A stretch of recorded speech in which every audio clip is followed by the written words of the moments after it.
Hello students. Last lecture में अपन ने Gauss का नियम और सतत आवेशों का वितरण पढ़ा था। अब इस आज वाले लेक्चर में अपन गाउस के नियम के अनुप्रयोग पढ़ेंगे। गाउस के नियम के अनुप्रयोग पढ़ने से पहले मैं एक बार फिर से आपको गाउस का नियम रिवाइज करा देता हूँ। गाउस का नियम क्या है? गाउस के नियम के अनुसार किसी विद्युत क्षेत्र के भीतर स्थित बंद पृष्ठ या काल्पनिक बंद पृष्ठ से होकर गुजरने वाला विद्युत फ्लक्स उस पृष्ठ से परिबद्ध कुल आवेश और निर्वात की विद्युतशीलता के अनुपात के बराबर होता है। देखिए, मान लीजिए कोई बंद पृष्ठ है और इस बंद पृष्ठ के भीतर क्यों आवेश है। इस बंद पृष्ठ के भीतर जो सारा आवेश है वो क्यों आवेश है, तो इसका विद्युत फ्लक्स क्या होगा? इसका विद्युत फ्लक्स होगा उसके नियम के अनुसार इसमें उपस्थित कुल आवेश और निर्वात की विद्युतशीलता के अनुपात के बराबर। अब अपन चलते हैं गाउस के नियम के अनुप्रयोगों की तरफ। बच्चों, अपना पहला अनुप्रयोग जो है वो है अनंत लंबाई के, आप नोट डाउन करते रहिए साथ में, अनंत लंबाई के आवेशित चालक तार के कारण, अनंत लंबाई के आवेशित चालक तार के कारण विद्युत क्षेत्र। ठीक है, देखिए, मान लीजिए मैंने एक अनंत लंबाई का आवेशित चालक तार ले लिया आपके सामने, ये देखिए, और ये मैंने इसको आवेशित कर दिया।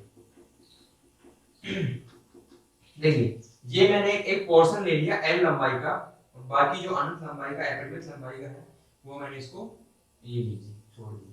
मैंने इसी में से एक पोर्शन ले लिया एल लंबाई का। अब मैंने इसके मध्य बिंदु ओ लिया, ठीक है, ये इसका मध्य बिंदु मैंने ओ ले लिया, और इस मध्य बिंदु से समथिंग आर दूरी पे मैंने कोई बिंदु पी लिया है जहां मुझे विद्युत क्षेत्र की तीव्रता निकालनी है। देखिए, अब मैं क्या करता हूँ, इस तार को अल्पांशों में बांट देता हूँ। देखिए, मैंने यहाँ पे इसको अल्पांशों में बांट दिया। ये लीजिए, मान लीजिए कि ये एल लंबाई का तार था और मैंने इसको DL1 और DL2 दो अल्पांशों में इसको बांट दिया। ठीक है, अब मैं क्या करूंगा, मुझे निकालना है कि भाई ये जो विद्युत क्षेत्र है वो किस रेखा के अनुदिश होगा। हो सकता है इस ओपी के, जो ओपी लंबवत है इस तार के, इस रेखा के अनुदिश हो, या फिर किसी और दिशा में हो। तो पहले अपन वो फाइंड कर लेते हैं, उसके बाद अपन आगे देखते हैं। मैंने दो अल्पांश ले लिए तार पे, ठीक है। अभी दो अल्पांश जो लिए मैंने बिंदु ओ से समान दूरी पे लिए, ठीक है, दो अल्पांश जो ले लिए मैंने। अब देखिए, जो ये वाला DL1 अल्पांश है, इसके कारण मैं विद्युत क्षेत्र की तीव्रता की बात करूं बिंदु P पे, तो देखिए वो क्या होगी, ये होगी अपनी DE1, ठीक है, और इस DL2 अल्पांश के कारण ये होगी अपनी DE2, ठीक है। आगे चलिए, देखिए, अब ये जो DE1 और DE2 है, जो विद्युत क्षेत्र की तीव्रताएं हैं, देखिए इनके परिमाण बराबर हैं और इनकी दिशाएं अलग अलग हैं। अभी भी मुझे परिणामी विद्युत क्षेत्र की तीव्रता नहीं मिली। अब मैं क्या करूंगा, अब मुझे इसके लिए बिंदु P पर घटक लेने पड़ेंगे। बिंदु P पर मुझे घटक लेने पड़ेंगे। घटक की मैं बात करूं तो देखिए, यहाँ पे लंबवत घटक क्या होंगे, लंबवत घटक अपने हो जाएंगे DE1 sin theta and DE2 sin theta. ठीक है बच्चों, अब ये जो लंबवत घटक हैं ये दोनों परिमाण में समान हैं और इनकी दिशाएं विपरीत हैं, तो रिजल्ट क्या निकलेगा, ये दोनों आपस में कट जाएंगे। ये लीजिए, ये तो आपस में कट गए। अब बात करूं मैं क्षैतिज घटक की, तो क्षैतिज घटक अपने होंगे, वो होंगे DE1 cos theta and DE2 cos theta. तो अपनी परिणामी विद्युत क्षेत्र की तीव्रता आएगी, वो किसके कारण आएगी, DE1 cos थीटा और DE2 cos थीटा कारण आएगी। ठीक है, तो अब अपन कह सकते हैं कि परिणामी विद्युत क्षेत्र जो अपना होगा वो इस रेखा OP के अनुदिश होगा। किसके अनुदिश होगा, OP के अनुदिश होगा। और ये OP क्या है, ये इस तार के, जो मैंने चालक तार लिया, वैसे चालक तार लिया है, इस तार की लंबवत है। अपन कह सकते हैं इस चीज को, ठीक है। समझ में आ गया होगा। परिणामी विद्युत क्षेत्र की तीव्रता किस दिशा में होगी, वो ओपी के अनुदिश होगी। चलिए आगे चलते हैं अपन इसमें। देखिए अब मैं इस तार को लेके गाउसियन पृष्ठ की रचना करूंगा, उसके बाद अपन देखते हैं। ये लीजिए, ये मेरा तार हो गया अनंत लंबाई का, और इसमें से मैंने एल लंबाई का तार ले लिया। ठीक है बच्चों, ये लीजिए, ये मैंने एल लंबाई का तार इसमें से ले लिया। ये लीजिए एल लंबाई, आवेशित चालक तार। अब मैंने क्या किया, इसमें मध्य बिंदु ओ ले लिया। ये लीजिए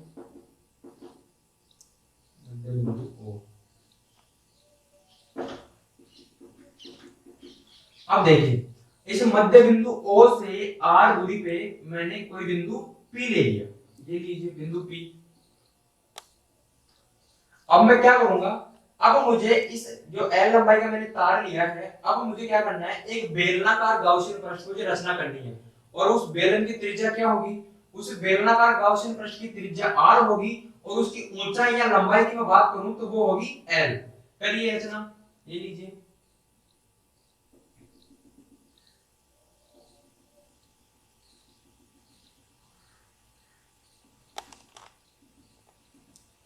ये लीजिए अपना गाउसियन पृष्ठ।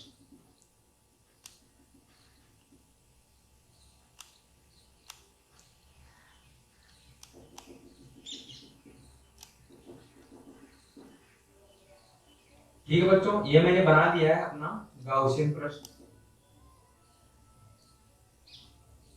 ठीक है, अब देखिए ये जो गाउसियन पृष्ठ है बन गया मेरे पास। मैंने क्या बताया था आपको, जो परिणामी विद्युत क्षेत्र की तीव्रता है वो किसके अनुदिश होगी, वो रेखा OP के अनुदिश होगी।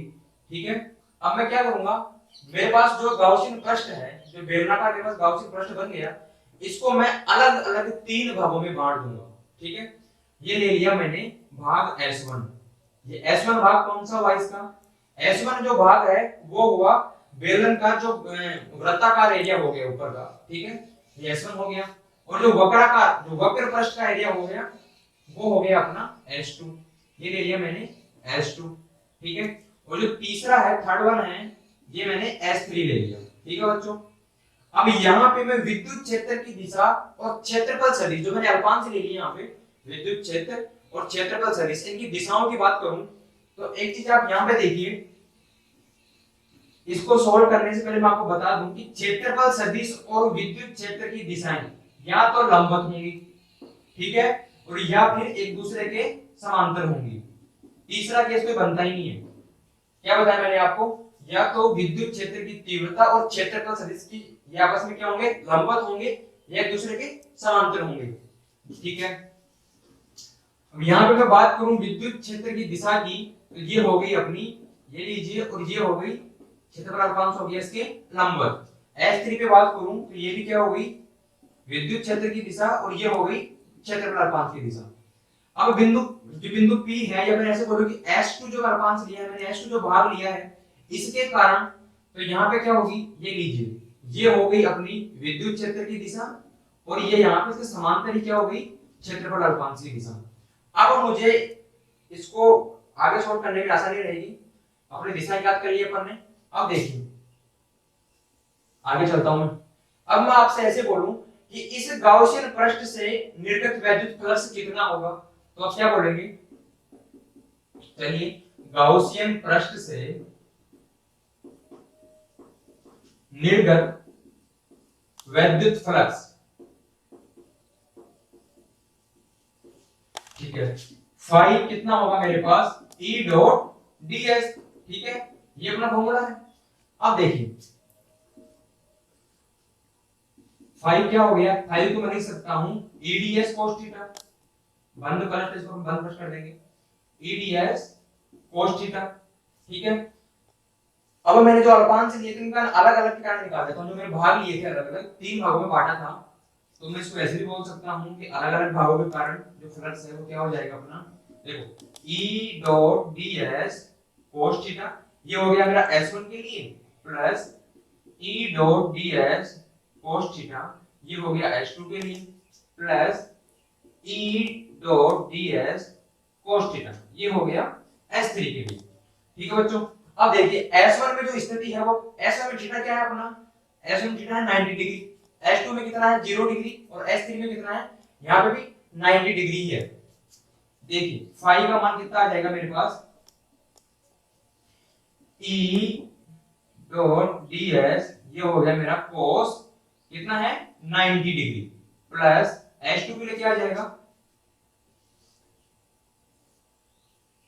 E dot ds cos 0 degree और S3 के लिए E dot ds cos 90 degree. ध्यान से देखिए cos 90 डिग्री का वैल्यू कितना होता है, cos 90 डिग्री का वैल्यू होता है बच्चों 0 और cos 0 डिग्री का वैल्यू होता है 1। तो यहाँ पे cos 90 अपना 0 हो गया, मान लीजिए ये वाला इस टर्म का वैल्यू 0 है तो ये 0 इससे मल्टीप्लाई होगा पूरे से, तो पूरे के पूरे को ये 0 कर देगा और यहाँ पे cos 0 का वैल्यू 1 है तो ये 1 अगर इससे मल्टीप्लाई होगा तो यहाँ क्या बच जाएगा अपना e डॉट ds बच जाएगा। और इस कंडीशन में भी cos 90 है, cos 90 का वैल्यू 0 होने के कारण ये पूरा का पूरा अपना टर्म है ये भी 0 हो जाएगा। देखिए तो मेरे पास फाई का वैल्यू कितना आ गया, देखो ये 0 हो गया प्लस ये कितना है e डॉट ds प्लस ये भी 0 हो गया। ठीक है बच्चों, यहां तक आप नोट कर लीजिए, मैं थोड़ा सा ऊपर से इरेज कर देता हूं।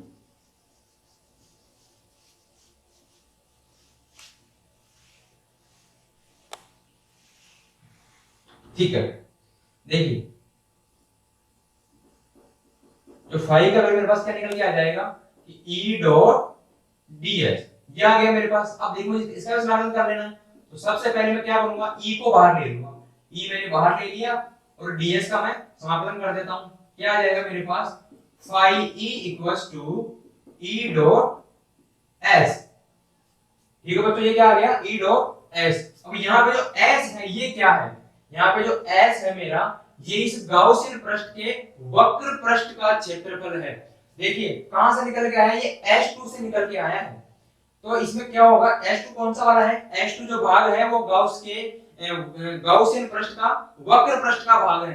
तो मैं S को क्या ले लूंगा, क्षेत्रफल ले लूंगा किसका, गाउस के पृष्ठ के जो बेलनाकार पृष्ठ है अपना उसका वक्र पृष्ठ है ये। तो बताइए बेलनाकार बेलन का वक्र पृष्ठ क्या होता है, वक्र पृष्ठ का क्षेत्रफल क्या होता है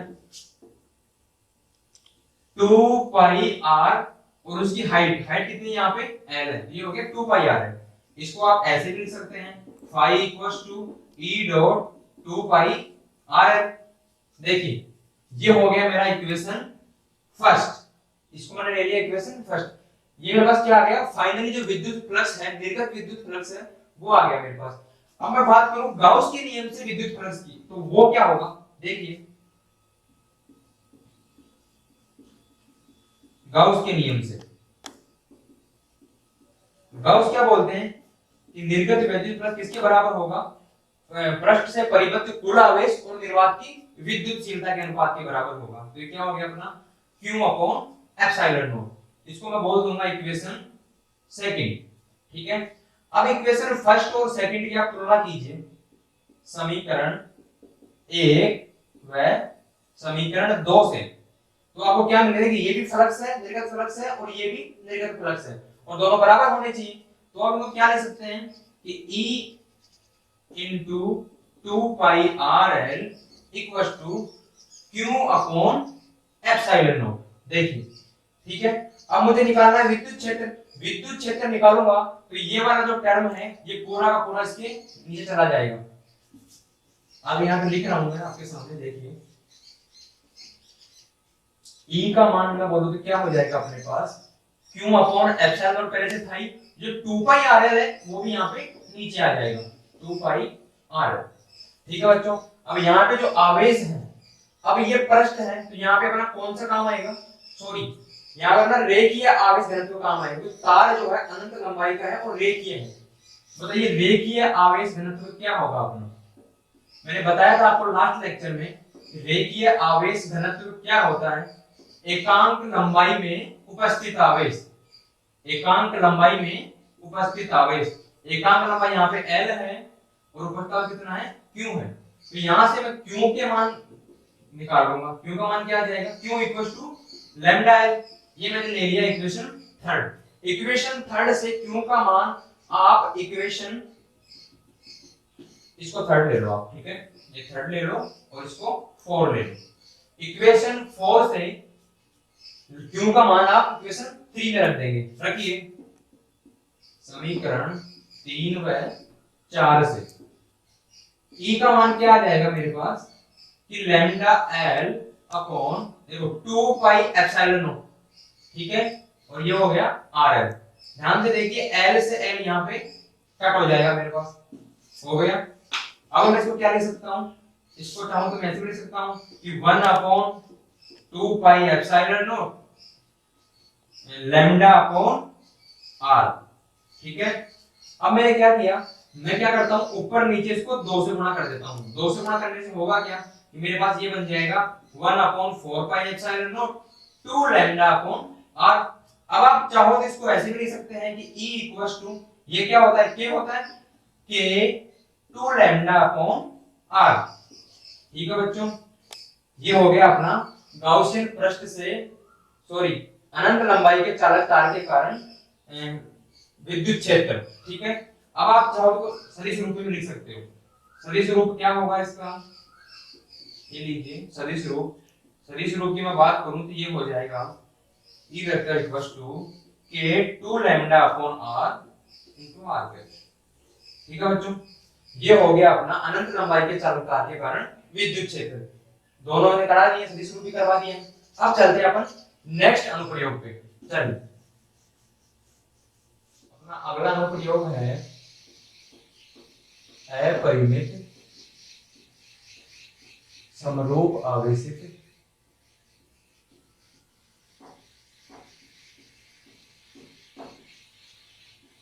कुचालक परत के कारण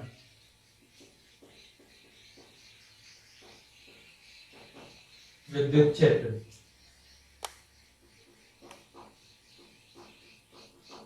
देखिए ये मैंने ले ली अपरिमित कुचालक परत, ठीक है, और ये मैंने इसको आवेशित भी कर दिया।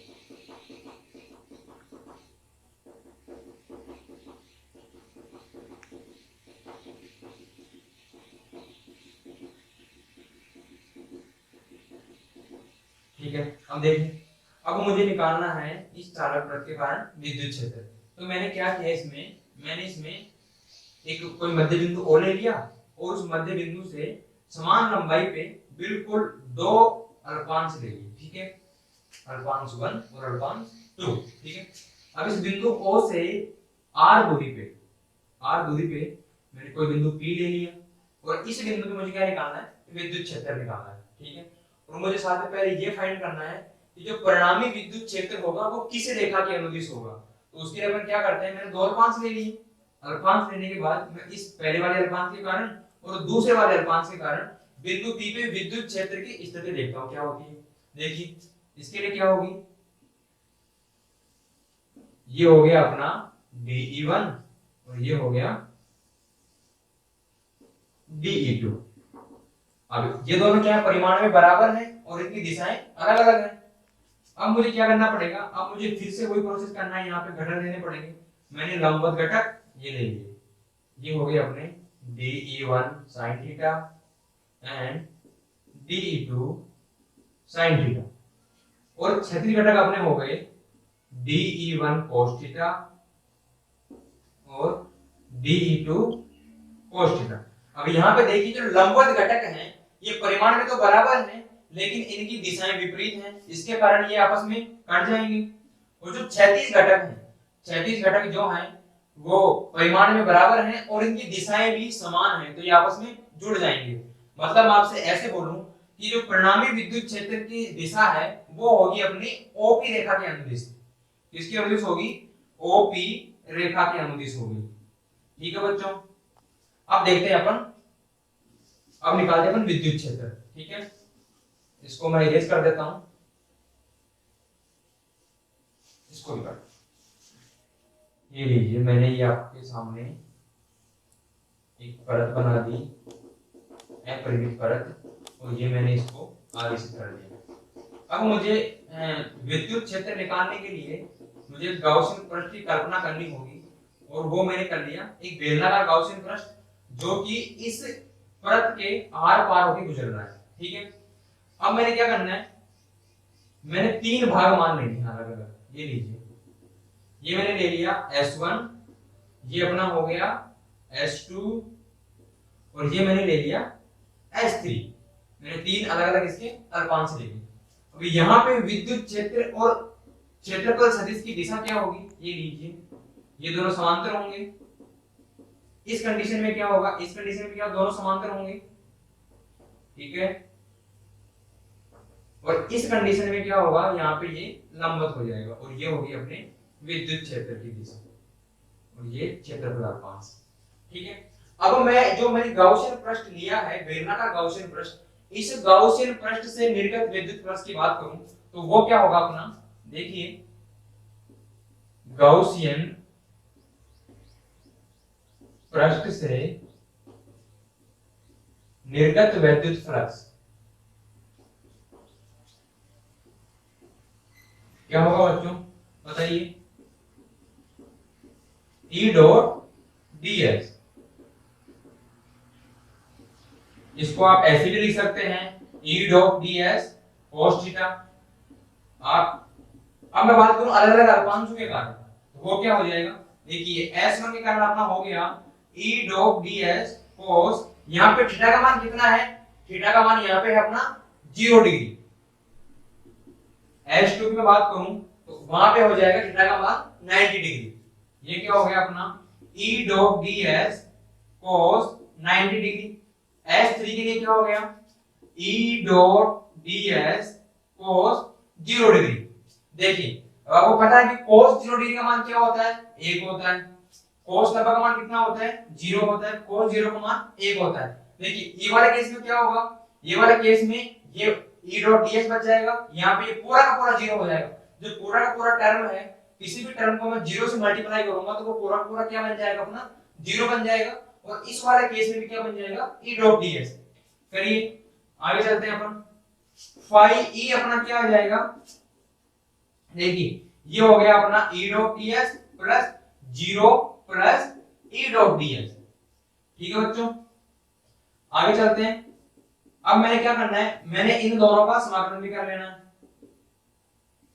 ये लीजिए E डॉट ds प्लस ये लीजिए, अब इसका समाकलन करूंगा ds का, तो मेरे पास क्या आ जाएगा, E dot s plus E dot s, इनको जोड़ूंगा तो क्या आ जाएगा, 2es, ठीक है बच्चों। अब आगे चलता हूं, थोड़ा सा इरेज करना पड़ेगा मेरे को यहां से। ये हो गया अपना समीकरण ए, ये इस गाउसियन पृष्ठ से निर्गत विद्युत फ्लक्स है। अब मैं निकालू गाउस के नियम से, तो गाउस के नियम से क्या होगा वो भी देख लीजिए आप, गाउस की प्रमेय से। तो गाउस की प्रमेय से क्या होता है, फ्लक्स फाई इक्वल टू क्या होता है बताओ, पृष्ठ में परिबद्ध पूरा आवेश और निर्वात की विद्युतशीलता के अनुपात के बराबर, Q अपॉन एप्सिलॉन नॉट। ये मैंने ले लिया अपना इक्वेशन सेकंड, समीकरण 2।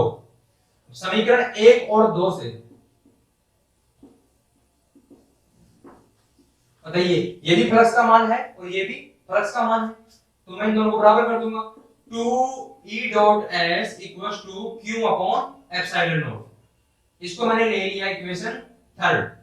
देखो बच्चों यहाँ पे जो Q का मान है वो मुझे निकालना है, तो उससे पहले मैं क्या करूं, ये जो पृष्ठ है अपना उसके लिए निकाल लेता हूं मैं पृष्ठीय आवेश घनत्व। बताइए इस पृष्ठ के लिए पृष्ठीय आवेश घनत्व क्या होगा, ये पे पृष्ठीय आवेश घनत्व होता क्या है, मैंने लास्ट लेक्चर में बताया था आपको, sigma equals to Q upon S, एकांक क्षेत्रफल में उपस्थित आवेश। यहां से आप Q का मान निकाल सकते हैं, Q का मान क्या हो जाएगा, सिग्मा S। इसे आप इक्वेशन 4 बोलेंगे।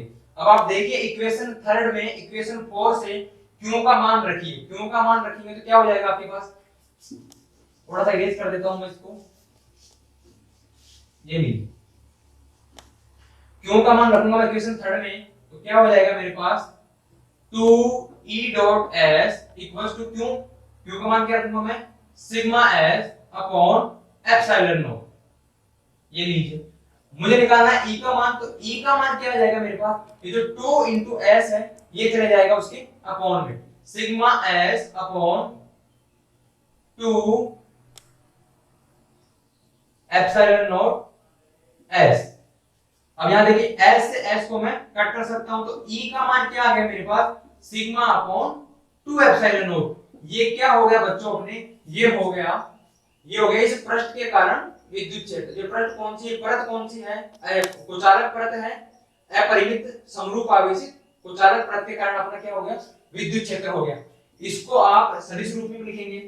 सदिश रूप क्या होगा इसका, E vector equals to sigma upon 2 epsilon naught enter. ठीक है बच्चों, अब ये अपना हो गया अपरिमित समरूप आवेशित कुचालक परत के कारण विद्युत क्षेत्र। अब अपन चलेंगे तीसरे अनुप्रयोग की तरफ। तो अपना अगला अनुप्रयोग है अपरिमित समरूप आवेशित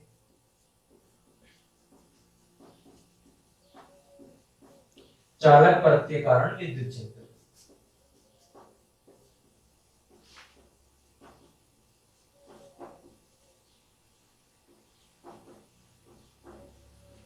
देखिए, पिछले वाले अनुप्रयोग में अपन ने पढ़ लिया था कि अचालक परत के कारण विद्युत क्षेत्र। देखिए केस क्या बनता है अपने सामने, पहले जो मैंने ली थी वो थी अपनी चालक परत, सॉरी कुचालक परत। अब मैं ले रहा हूं चालक परत। ये लीजिए, ये मैंने चालक परत ले ली अपनी। थोड़ा सा 3D में दर्शा रहा हूं, उसका भी एक रीजन है, इसको मैंने 3D में क्यों बताया कि भैया चालक परत में क्या होता है कि चालक परत को दिया गया पूरा का पूरा आवेश उसकी पृष्ठ पे वितरित हो जाता है एक समान रूप से। ये देखिए, ये जो आवेश है केवल इसकी पृष्ठ पे वितरित हो गया। ध्यान से देखिए, इससे पहले कि अपन इसको सोल्व करें थोड़ा सा आप ध्यान दीजिए। देखिए मेरे पास ये कुचालक परत है, ये कुचालक गोला है, और एक है मेरे पास चालक गोला। ये मेरा कुचालक गोला हो गया और ये चालक गोला हो गया। देखिए अब मैंने इसको आवेश दिया, तो इसके अंदर जो आवेश है इसकी परत पे भी रहेगा और इसके अंदर भी रहेगा, मतलब इसके अंदर विद्युत क्षेत्र की मौजूदगी भी होगी। कुचालक गोले के अंदर विद्युत क्षेत्र की मौजूदगी होगी। ये जो चालक गोला है, चालक गोले को दिया गया आवेश पूरा का पूरा आवेश इसकी पृष्ठ पे ही वितरित हो जाता है, और अंदर जो विद्युत क्षेत्र है वो होता है इसमें 0। सबसे बेस्ट एग्जांपल अगर मैं आपको दूं तो वो क्या है, जब आकाशीय बिजली गिरती है तो आप इस गाड़ी में बैठे हैं, उस गाड़ी के विंडो बंद कर लीजिए, पूरे गाड़ी को बंद कर लीजिए, उसमें बैठ जाइए, आपको 1% भी नुकसान नहीं होगा, क्योंकि गाड़ी जो धातु की बनी है और उसके अंदर विद्युत क्षेत्र 0 होगा। ठीक है बच्चों, तो चालक के अंदर जो है विद्युत क्षेत्र 0 होता है, विद्युत क्षेत्र होता ही नहीं। अब मैंने यहाँ पे गाउसियन पृष्ठ की कल्पना करी। ये लीजिए, ये मैंने गाउसियन पृष्ठ लिया। अब गाउसियन पृष्ठ में इस हिसाब से लूंगा कि इसका एक सिरा है, ये बेलनाकार जो गाउसियन पृष्ठ है इसका एक सिरा इस परत के अंदर हो। ये मैंने 3D में इसीलिए बनाई है, एक इसके अंदर हो, दूसरा इसके पृष्ठ के ऊपर हो, और तीसरा सिरा ये लीजिए ये पृष्ठ के बाहर हो। अब मैंने S1, S2 और S3 तीन अल्पांश ले लिए। ये मेरे पृष्ठ के बाहर, ये मेरे पृष्ठ के ऊपर S2, और ये ले लिया मैंने S3। देखिए अब यहाँ पे जो विद्युत क्षेत्र की दिशा है और क्षेत्रफल अल्पांश, ये दोनों क्या होंगे, एक दूसरे के समांतर होंगे। इस कंडीशन में क्या होंगे, ये लंबवत होंगे, और इस कंडीशन में ये लीजिए, इस कंडीशन में विद्युत क्षेत्र तो है ही नहीं ना। ठीक है, यहाँ पे E क्या है, 0। यहाँ पे लिख सकते हैं आप कि विद्युत क्षेत्र 0 है। ये देखिए, अब मैं बोलूं आपसे कि इस गाउसियन पृष्ठ से निर्गत वैद्युत फ्लक्स क्या होगा, तो आप क्या बोलेंगे। देखिए गाउसियन पृष्ठ से निर्गत वैद्युत फ्लक्स,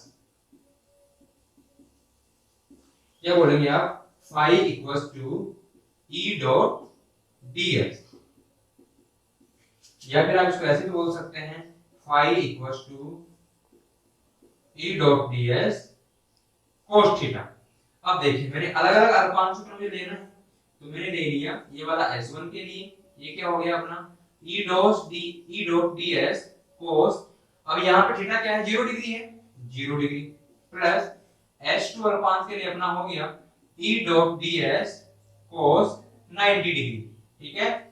और S3 अल्पांश के लिए मैं बोलूं तो ई डॉट ds cos 0 डिग्री, यहाँ पे 0 डिग्री नहीं है, इसको मैं थीटा ही बोलूंगा क्योंकि दिशा तो है ही दोनों की। तो यहाँ पे क्या करूंगा मैं, यहाँ पे विद्युत क्षेत्र 0 कर दूंगा मैं, ठीक है। विद्युत क्षेत्र 0 हो जाएगा तो ये पूरा का पूरा टर्म जो है 0 हो जाएगा, और कोस 90 वाली कंडीशन में भी क्या होगा, ये पूरा का पूरा 0 हो जाएगा। मेरे पास बचेगा क्या, कोस 0 डिग्री का मान होता है 1, मेरे पास बचेगा ये वाला ई डॉट ds। चलिए क्या करता हूं उसको मैं, फाई इक्वल्स टू मेरे पास बच जाएगा बेटा ई डॉट ds, ठीक है। ये मेरे बंद पृष्ठ में है, बंद पृष्ठ कर दिया मैंने, सब में आप इसको बंद पृष्ठ रखेंगे, ठीक है। ओके, तो फाई इक्वल्स टू मेरे पास क्या आ गया, ई समाकलन ds का आप समाकलन करेंगे क्या आएगा आपके पास, s आ जाएगा। तो फाई का मान आ गया मेरे पास ई डॉट s, इसे आप बोलेंगे समीकरण 1। और गाउस के नियम से क्या होगी, गाउस के प्रमेय से क्या होगा फ्लक्स, परंतु गाउस की प्रमेय से, गाउस की प्रमेय से क्या होता है, निर्गत वैद्युत फ्लक्स पृष्ठ से परिबद्ध कुल आवेश और निर्वात की विद्युतशीलता के अनुपात के बराबर होता है। दोनों की तुलना कीजिए, समीकरण 1 व 2 से मेरे पास क्या आ गया, E dot S equals to Q upon epsilon naught, इसे आप समीकरण 3 बोल देंगे, ठीक है। अब मैं बात करूं यहाँ पे Q के मान की, जो आवेश का मान है यहाँ पे क्या है, यहाँ पे अपना पृष्ठीय आवेश घनत्व। तो बताइए इस परत का पृष्ठीय आवेश घनत्व क्या होगा, मैंने बताया था आपको पिछले लेक्चर में कि पृष्ठीय आवेश घनत्व क्या होता है, पृष्ठीय आवेश घनत्व होता है एकांक क्षेत्रफल में उपस्थित आवेश, एकांक क्षेत्रफल में उपस्थित आवेश। तो यहाँ पे मेरा Q का मान जो क्या आ जाएगा, Q equals to sigma S, इसे आप बोलेंगे इक्वेशन 4। अब देखिए इक्वेशन 3 में इक्वेशन 4 से Q का मान आप रखिए यहाँ पे, समीकरण 3 व 4 से, ठीक है। रखिए क्या आ जाएगा मेरे पास, E dot S equals to sigma S upon epsilon naught. यहां से मैं E का मान निकालूं, विद्युत क्षेत्र का मान निकालूं तो क्या आ जाएगा मेरे पास, sigma S upon epsilon naught S। देखो S से S अपना कैंसिल आउट हो गया, तो E का मान क्या आ गया मेरे पास, सिग्मा अपॉन एप्सिलॉन नॉट। ये क्या हो गया मेरे पास, अपरिमित समरूप आवेशित चालक परत के कारण विद्युत क्षेत्र। पिछला जो अपना अनुप्रयोग था वो था कुचालक परत के कारण, उसमें कितना आया था मेरा, उसमें आया था सिग्मा अपॉन 2 एप्सिलॉन नॉट, और यहाँ पे क्या आया मेरा, सिग्मा अपॉन एप्सिलॉन नॉट। ध्यान रखेंगे इसको। अब आपको पता है आप इसे सदिश रूप में चेंज कर सकते हैं, तो कैसे करेंगे आप, E equals to E vector equals to sigma upon epsilon naught n cap, ये हो गया इसका सदिश रूप, ठीक है बच्चों। अब अपन चलते हैं चौथे अनुप्रयोग पे, देखिए तो अपना अगला अनुप्रयोग है समरूप आवेशित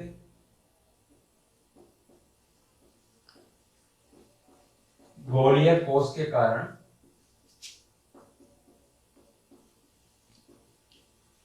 विद्युत क्षेत्र।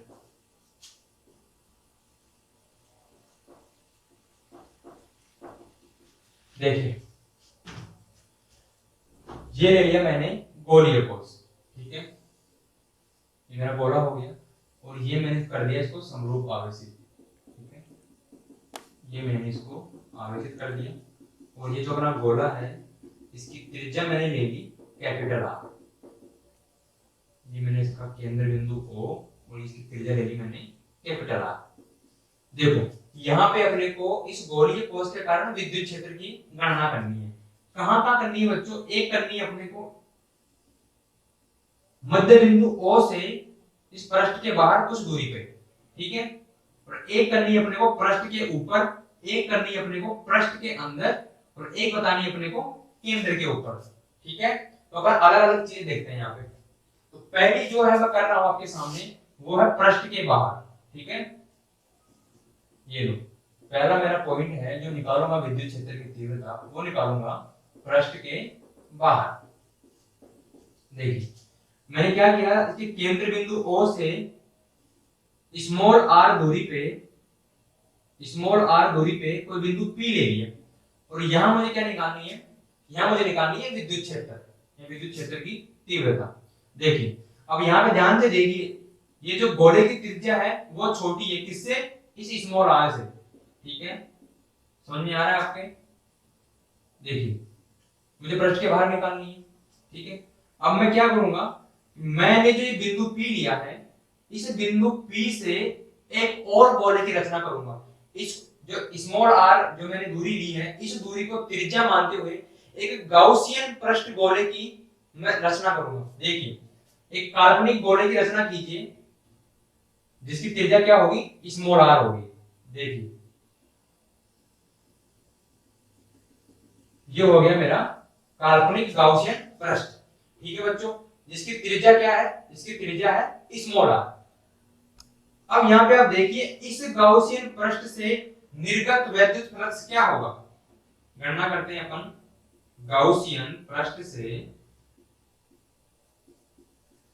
निर्गत वैद्युत फ्लक्स,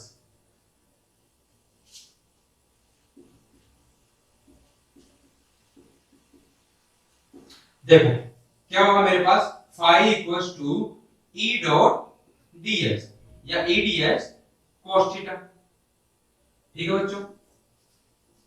अब यहाँ पे जो बिंदु P पे विद्युत क्षेत्र और क्षेत्रफल अल्पांश की स्थिति होगी वो कैसी होगी? यहाँ पे विद्युत क्षेत्र किसके अनुदिश होगा? ओपी रेखा के अनुदिश होगा, और क्षेत्रफल अल्पांश इसके समांतर होगा, ठीक है। तो यहाँ पे जो थीटा है वो कितना बनेगा मेरा? 0 डिग्री। तो फाई इक्वल टू मैं क्या लिख सकता हूं? मैं लिख सकता हूं E dot ds cos 0 degree, ठीक है। अब चलते हैं अपन आगे। फाई का मान क्या आ गया मेरे पास? फाई इक्वल्स टू ई मैंने बाहर ले लिया, देखिए cos 0 का मान कितना होता है? 1 होता है। ये पूरा पूरा क्या हो गया मेरा? E डॉट ds हो गया। इसको आप चाहो तो लिख सकते हो E डॉट ds, ठीक है। आप E को बाहर लेंगे, E को बाहर लेंगे, फिर आप ds का समाकलन करेंगे तो वो क्या हो जाएगा आपके पास? वो हो जाएगा E डॉट s। और यहाँ पे s क्या है? यहाँ पे s जो है इस गाउसियन पृष्ठ का पृष्ठीय क्षेत्रफल है। गाउसियन पृष्ठ अपनी कैसी है? गोलाकार है, तो इसका पृष्ठीय क्षेत्रफल क्या होगा? किसी भी गोले का पृष्ठीय क्षेत्रफल क्या होता है? देखिए गोले का पृष्ठीय क्षेत्रफल, गोले का पृष्ठीय क्षेत्रफल होता है 4 पाई r स्क्वायर। अब r देखो इस गाउसियन पृष्ठ के लिए r कौन सा है? ये वाला स्मॉल r है। यहाँ पे क्या कर दूंगा मैं, ये लीजिए, इसको ऐसे बोल दीजिए कि गाउसियन गोले का पृष्ठीय क्षेत्रफल, ठीक है। समझने में आसानी रहेगी आपको। रखिए इसके अंदर phi equals to E dot 4 pi small r square, ठीक है बच्चों। इसको मैं बोल दूंगा समीकरण 1, इक्वेशन फर्स्ट। अब देखिए परंतु गाउस की प्रमेय से क्या है?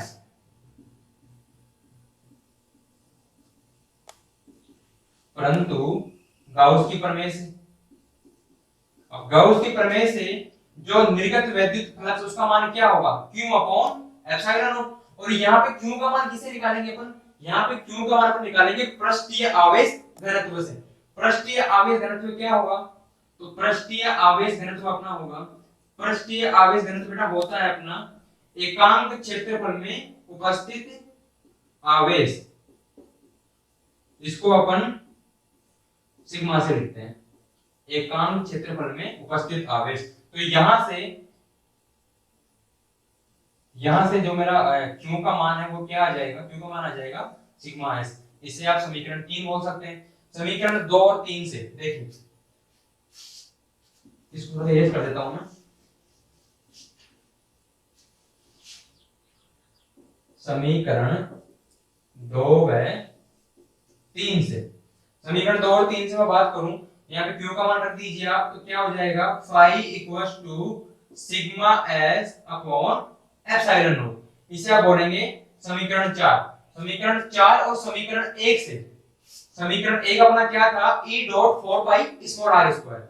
अब मैं बात करूं समीकरण 1 व समीकरण 4 से, देखो ये जो फाई का मान है वो समीकरण 1 में मेरे पास फाई का मान ही आया था, ठीक है। तो क्या हो जाएगा मेरे पास, वो क्या था अपना समीकरण 4 क्या था, E dot 4 pi small r square, और यहाँ पे क्या है sigma s upon epsilon not.